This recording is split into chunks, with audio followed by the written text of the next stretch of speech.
Philip, I was lucky enough to be with you 8 years ago in Oxford when we launched The Book of Dust, Volume 1, the Belle Sauvage. It's a much longer project for you. This is a project that's been going on for 30 years now. Yes. With the launch of the final volume, Volume 3, The Rosefield, I first of all wanted to ask, how do you feel now that you've come to the conclusion? Well, relief. Relief to come out of it alive, you know. But it's, it has been a very long project.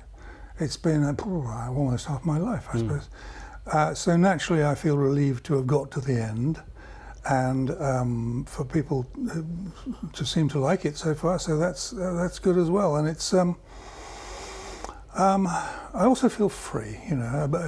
A burden has been put down in the right place, so I'm free to do something else now. we might find out what that is later, but the readers, I think, will be very pleased when they pick up this book to discover that it picks up exactly where the last one left off. And I wondered whether that meant that for you, the writing experience has had that same kind of relentlessness to it. Have you just been writing and writing and writing to get to this point? Effectively, yes. His Dark Materials was finished over and done with in 2000. And then there was a bit of a pause when I did other things. And then I've been writing this trilogy, I suppose, for, I don't know, nearly 10 years now. And so it's been a long thing and a long project. I didn't think when I started that I'd have to go on for this long, but it's been a matter of toil, yes, of course, but I've enjoyed it. I've enjoyed the company of the people I'm writing about. I've enjoyed going to the places that my imagination has taken them, and I shall miss them to a certain extent. We shall come back to imagination later because it's a really crucial part of this book. But without spoiling anything, obviously through the books in this series we have met fairies and witches and spectres and river gods, and I wondered whether there were any hints you might give as to what readers might encounter in this final book. Well, every part of the world that Lyra goes to, she seems to encounter either enemies or friends in disguise, or people who might be monsters or friends. And so for this one, she was going to Central Asia, and I thought the characteristic beasts that you see often carved on temple walls and so on, it must be one of those. It must be a Central Asian beast. And it's obviously a griffin. The creature with the body of a lion and the head and wings, of course, of an eagle, and altogether formidable. And apparently this was theirs were the voices that gave Michael Sheen most trouble when he was doing the reading.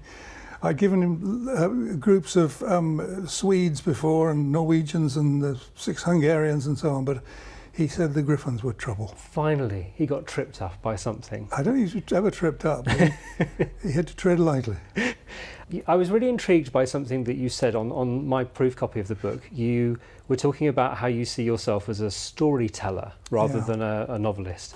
And there's an amazing bit in the book where Lyra is talking about storytelling and how it's like performing a piece of music. She can sort of see when she needs to go fast and slow and move a piece here and there.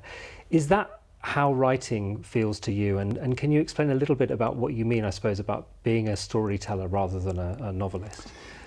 Yes, I became a storyteller by accident. I'd always wanted to write.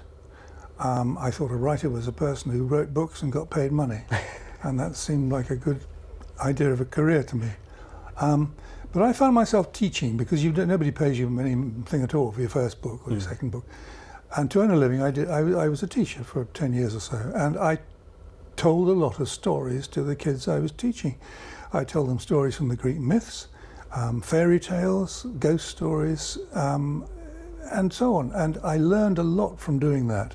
I learned a lot of the things that Lyra was talking about, timing, and when to go fast and when to go slow, and what happens when you introduce a character at the wrong time. So take care when they come in, you know, that sort of thing. I find it fascinating, and I like to watch out for that sort of skill in any form I'm looking at, whether it's reading a novel or watching a film or seeing a play on the stage. It's something that I find thrilling to think about and talk about. I said we were going to come back to imagination, and that's because it feels to me one of the most important themes in this book. One character talks about how you think that looking at things rationally allows you to see the truth, but actually without imagination you're missing a huge part of the picture. And Lyra herself talks about how imagination is what allows you to see things properly. Can you describe, I suppose, what you mean by imagination, and why it is such an important piece of agency in this book? Why is it so important, imagination? Well, the book itself is 650 something pages long, so I could start at the beginning and read it to you, or try and sum it up. I would love that, frankly, but to sum it up, Lyra comes to see at the end of this story, I try not to spoil it, that the rose field, which it's called after all, the rose field is something like a magnetic field or the gravitational field. It encloses everything in a place where influences happen, either gravity or magnetism or something like that. The rose field has to do with the nature of things, and are they just things? Is the stone just a stone? What associations does it have? What does it remind me of? What could I do with it? All those other questions, things like wonderment and hope and fear and memory, all the things that one can't see, such as angels, such as fairies, such as phantasms, such as ghosts, they all exist in this sort of field which surrounds everything. So the world is not just full of solid objects that you can analyze with chemistry and in a laboratory. It's full of these things. All have associations and memories, and they lend themselves to metaphors and similes, and they remind you of all those things, those other things that can't be measured. That's all the rose field, and that's what Lyra comes to see at the end, is where we all live. We all live in the rose field, and we use imagination is the faculty that allows us to see what is in the rose field. To see the sun fully and properly, you need a filter to shut most of the light out, otherwise you go blind. And that allows you to see what the sun's doing. Well, to see what is going on in the rose field, you need imagination. So it's not a matter of making things up. It's a matter of seeing what's there, but seeing what you can't see without your imagination. I don't know if that explains anything, but that's roughly. It's not only a beautiful explanation, but wonderfully spoiler-free, I think.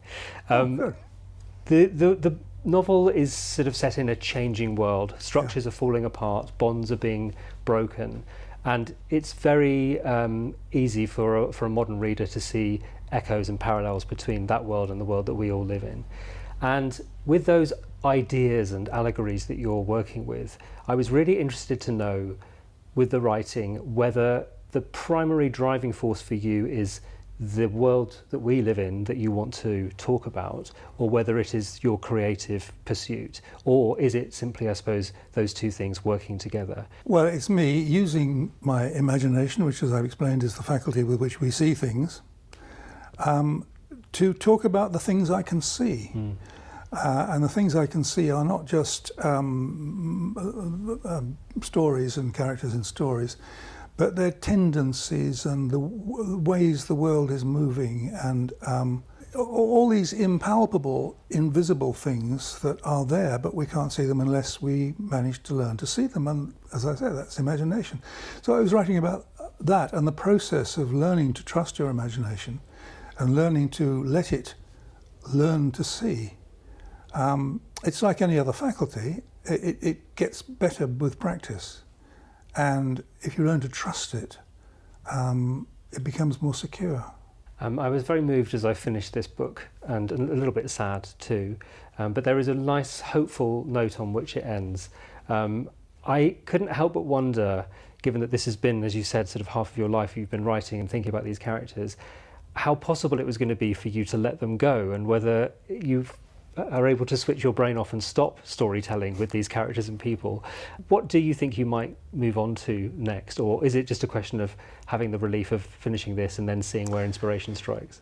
Well, I am a storyteller, so I find it hard to stop telling stories, but that's all right, and it's all right for other people to tell stories as well about my characters. Once a book is published, it belongs to anyone who reads it. I can't go and say, no, you're reading it wrong, you've got it wrong, you're not right about that, you change your mind about that. I never do that because I believe truly that reading is a matter of democracy. Writing, on the other hand, is tyranny, in that I have complete power of life and death over my characters and over every punctuation mark. And no one can tell me what to do. Not even my all-powerful, omnipotent editor, who occasionally gives me a little word of advice saying, this is rubbish, take it out. You asked what I was going to do next. Well, I'm not going to stop telling stories, but the story I might tell next might be a story about myself and my own childhood, which was quite unusual, and the thoughts and activities and reading and friendships and play and everything else that brought me to this point now. I'm not going to write all of it, but some of it. But it's been a real pleasure for me to be a small part of sort of talking to you about these books. I really appreciate the time you've given me today, and I hope you have a lovely evening launching this final book. Thank you very much. I'm sure I will.